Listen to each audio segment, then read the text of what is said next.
Welcome to Digging for Truth, presented by Associates for Biblical Research. I'm your host, Henry Smith. Archaeologist Dr. Scott Stripling joins us today as we explore the sacrificial system in the Old Testament, and particularly the evidence ABR and previous expeditions have uncovered at biblical Shiloh. Scott, welcome back to Digging for Truth, man. Good to see you. Hi, Henry. It's a joy to be with you today, my brother. All right. Well, we're going to be talking about the sacrificial system, as I mentioned, particularly at Shiloh. Perhaps to start it right off, we're going to use an archaeology term that most people have not heard of, but they're going to know what it means when you get done teaching them. And that is, we're going to jump into it. What is a favissa? A favissa is a sacred deposit. And we have these at archaeological sites. Sometimes we have to differentiate between like a foundation trench or a sacred pit or the remains of a sacred feast or something like this. But they're associated with a temple complex of some kind.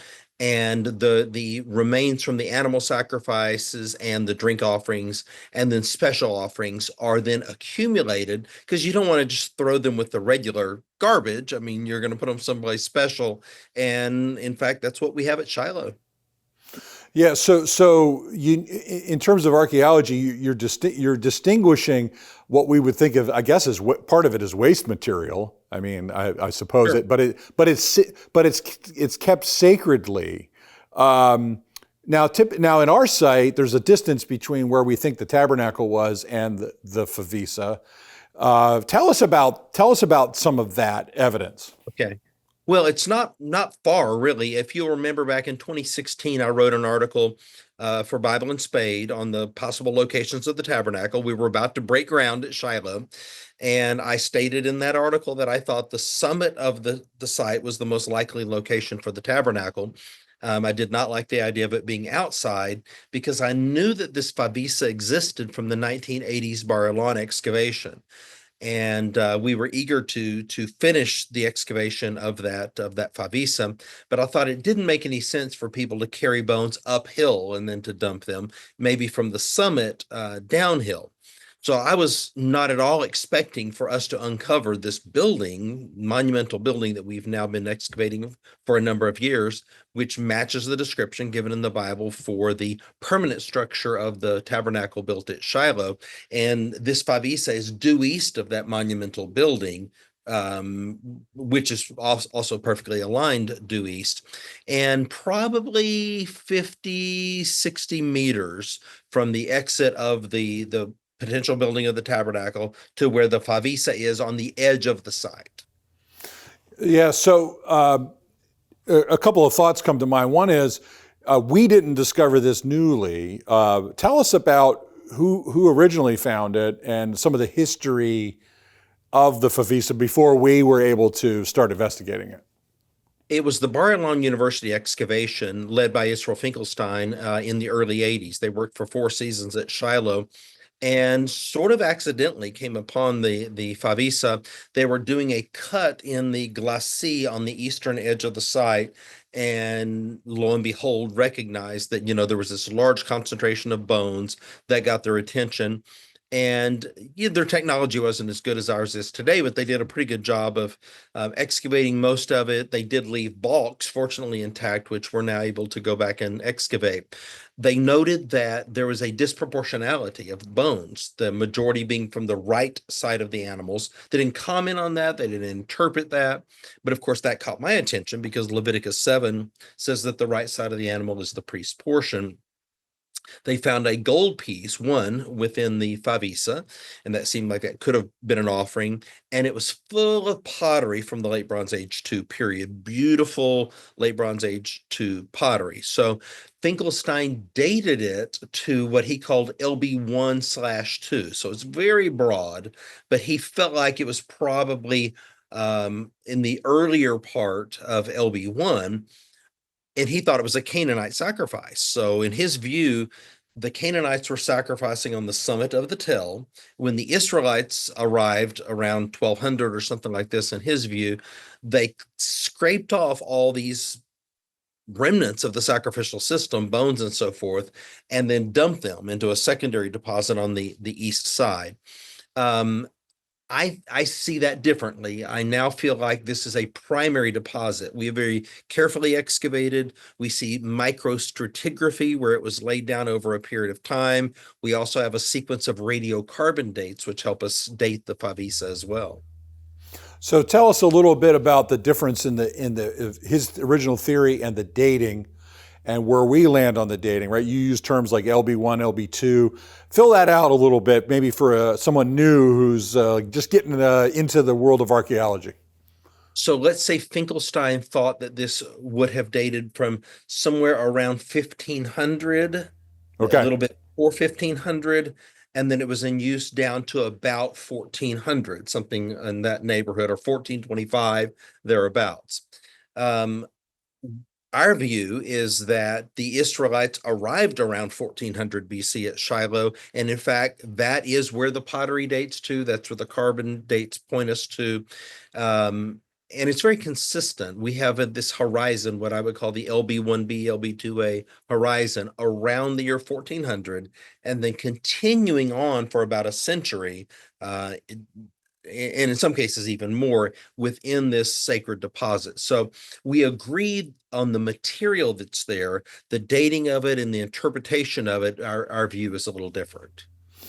Yeah, so maybe tell us some of the reasons why he believed it was Canaanite. Like what are some of the maybe big picture reasons, like his belief about the Bible more broadly, and then the evidential reasons, because there's kind of two things working there, if I understand it right. And you correct me if I'm wrong on that.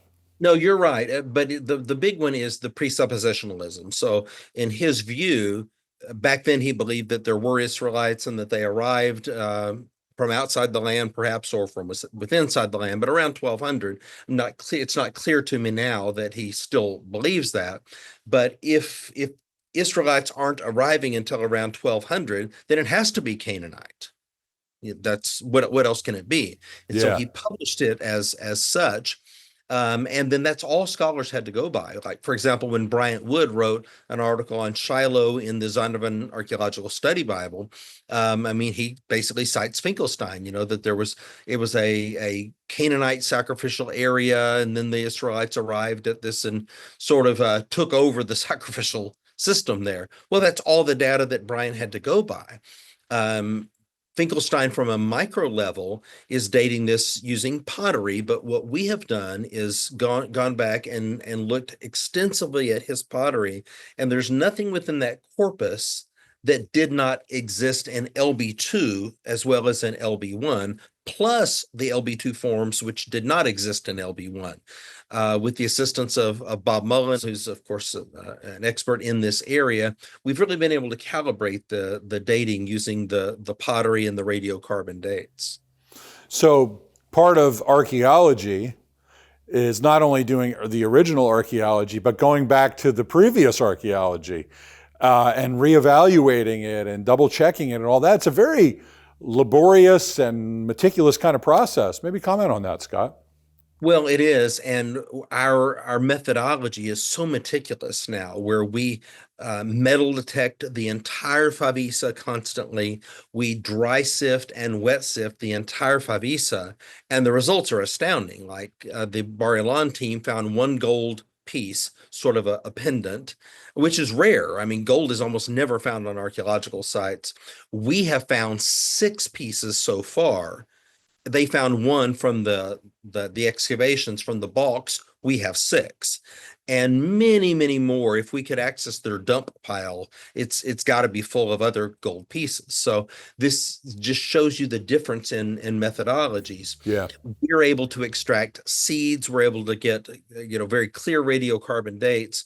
The silos that were later cut into the favissa sort of jumbled the stratigraphy a bit. And so Finkelstein dated those to about Iron Age 1.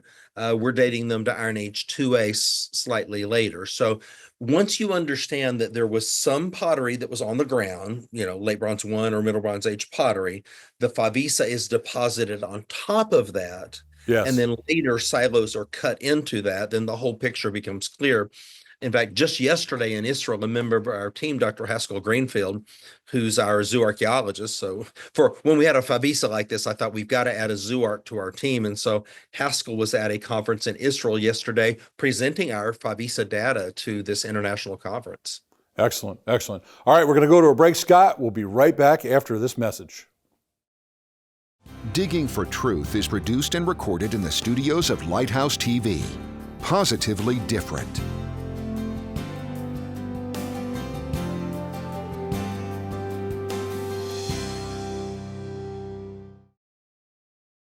Hi, welcome back to Digging for Truth. Today we're learning about the Old Testament sacrificial system in the world of archaeology at Shiloh, the term favissa, and many other interesting aspects to this discussion with Dr. Scott Stripling. Okay, Scott, so you mentioned in our last segment, you're looking at what previous expeditions did, particularly the Finkelstein expedition, and now we're adding to it, we're digging up more, we're analyzing their material.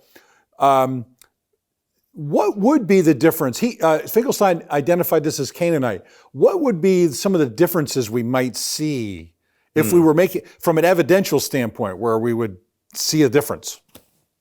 Okay, if you have a Canaanite favissa, you're going to probably have about 4 to 5% pig bone, for example. Maybe much higher. We actually have Philistine favissas where it's much higher than that.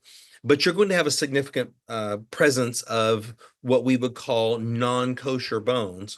Whereas you have an Israelite favissa, you're going to have none or almost none. We always have a little bit of intrusion, that happens, contamination, intrusion over thousands of years, but, less than 1%, let's say, of pig bone. So within the favissa at Shiloh, that's what we have. It's less than 1%, suggesting, and again, the right-sidedness of the animal is Yes. another thing, suggesting that this would be an Israelite favissa.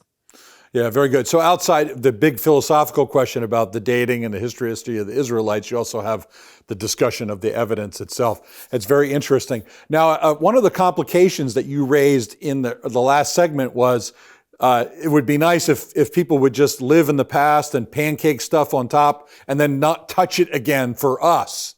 But you were saying that somebody cut silos in there and kind of created it complicated. Explain to the audience how that is and how harder that makes us to analyze the data.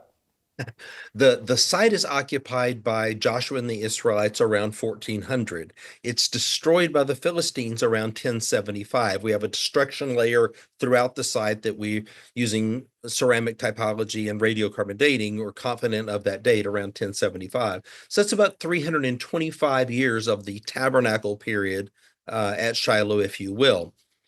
It's then reoccupied about 2 generations later, 50, 75 years later.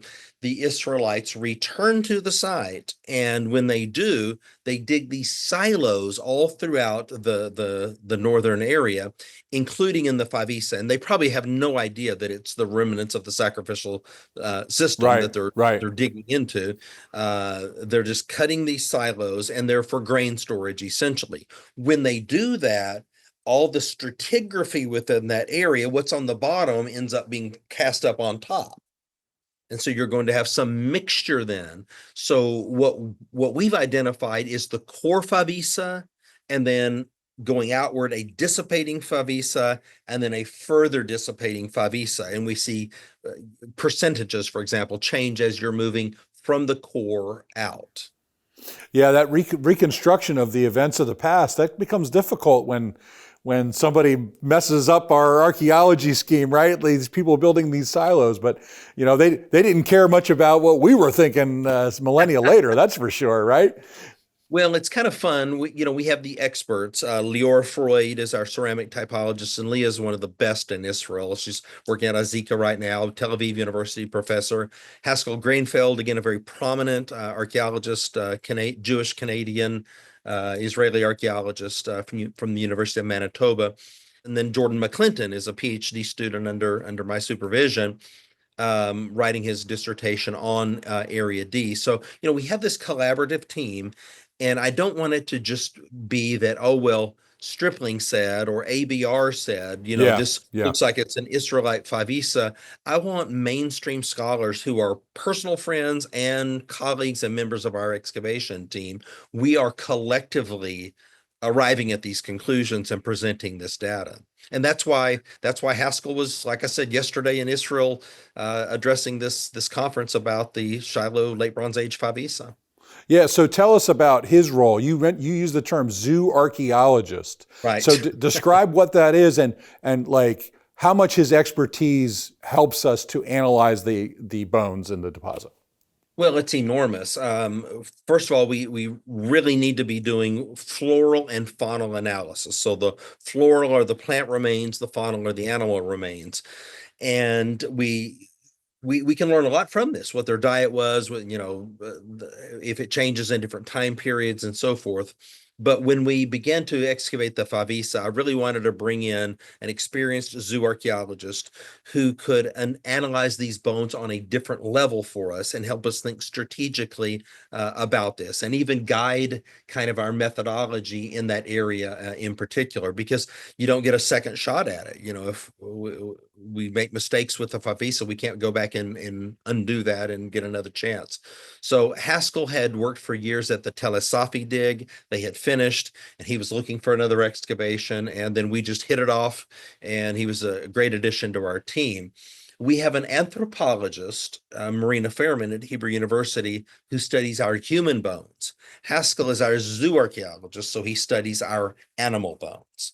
And then, of course, we have botanists and geologists and all these numismatists and specialists in all these different fields that are the hard sciences. And then archaeology itself being a soft science. And what I, as the director, need to know enough about these different areas to intelligently make decisions and coordinate it all.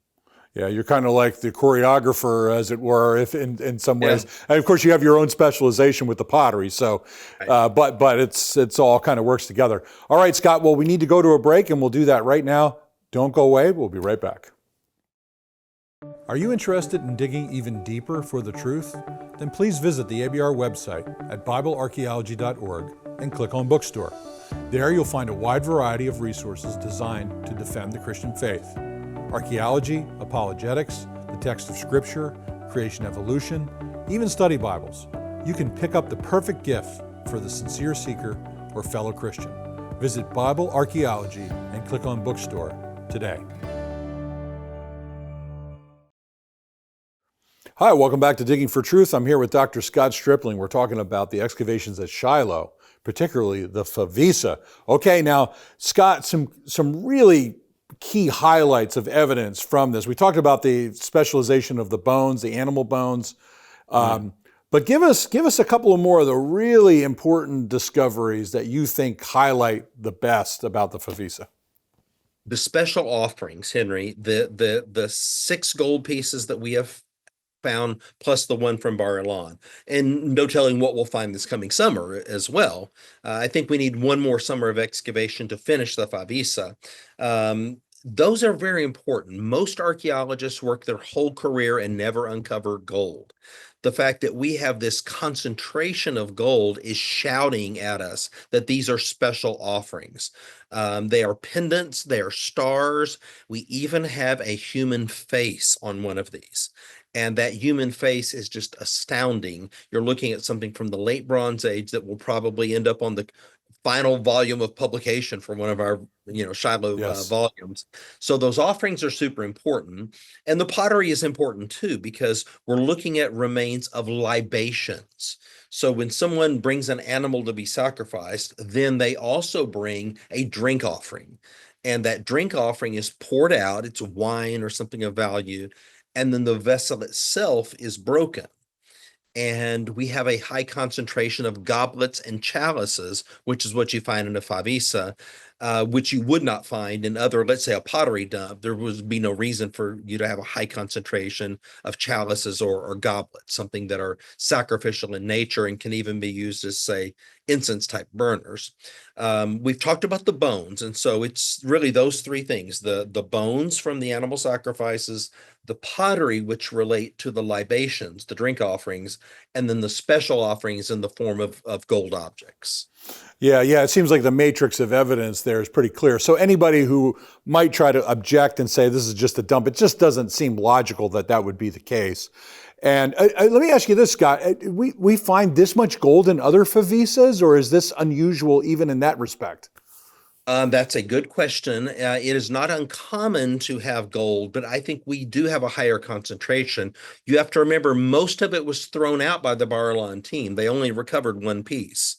And so from the bulks, we're getting all of this gold. So logically, that means in between, because they weren't sifting a lot of this, and they weren't wet sifting any of it, and they weren't metal detecting. Yeah. So we're actually bringing in this summer a high-powered metal detector, something that is specially built to detect gold, and we'll be using that in the field this summer.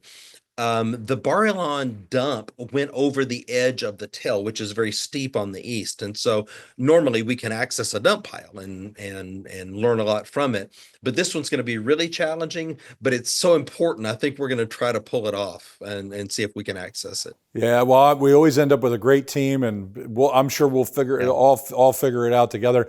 And if you're watching and you're interested in going to Israel, digshiloh.org is our website. You don't have to have experience. We'll train you. We'll love you. We'll nurse you through your sore muscles, and you'll have the time of your life. So we invite you to do that. I wanted to mention your philosophy, Scott, about training future archaeologists. You mentioned our friend Jordan McClinton, who's now a PhD student. It's not just important that we participate in this, right? You and me and the rest of the staff and the volunteers, but training the next generation. Could you comment on that a little, how important that is and your philosophy about that?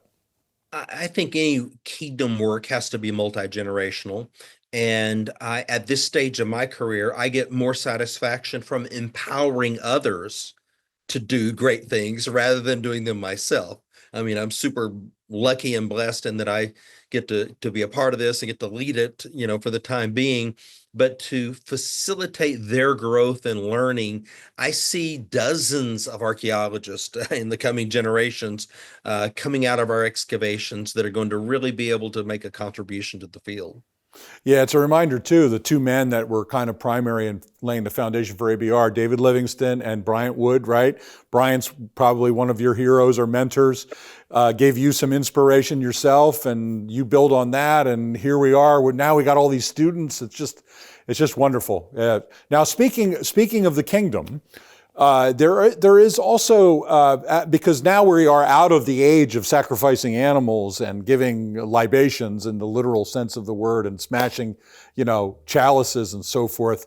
We live in a different era of the covenant, as you would say, the new covenant. Let's talk a little bit about some of the connections with that.